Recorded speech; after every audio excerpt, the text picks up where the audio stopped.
1 number প্রশ্ন, নিম্নলিখিত যে অঞ্চলটি রঞ্জিত সিংহ জয় করেননি।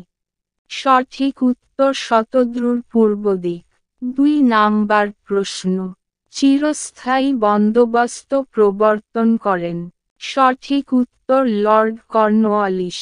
3 নাম্বার প্রশ্ন, ভারতের প্রথম রাজনৈতিক সংগঠন ছিল। সঠিক উত্তর ভূমাধিকারী সভা। 4 নাম্বার প্রশ্ন, কেশবচন্দ্র সেন ছিলেন একজন। সঠিক উত্তর সমাজ সংস্কারক। 5 নাম্বার প্রশ্ন, কাকে লোকমান্য নামে অভিহিত করা হয়। সঠিক উত্তর বালগঙ্গাধর তিলক। 6 নাম্বার প্রশ্ন, আর্যরা ভারতে এসেছিল। সঠিক উত্তর পরিযানকারী হিসেবে।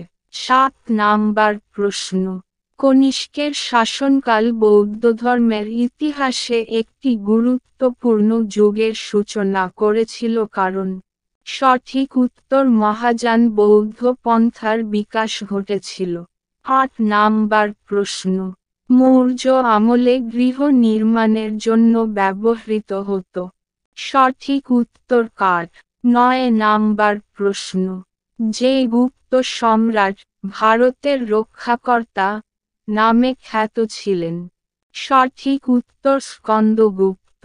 10 নাম্বার প্রশ্ন, কুতুবউদ্দিন আইবককে দিল্লির প্রথম সুলতান বলা যায় না কারণ তিনি। সঠিক উত্তর তিনি খুতবা পাঠ করেননি, তার নামে মুদ্রা প্রচলন করেননি।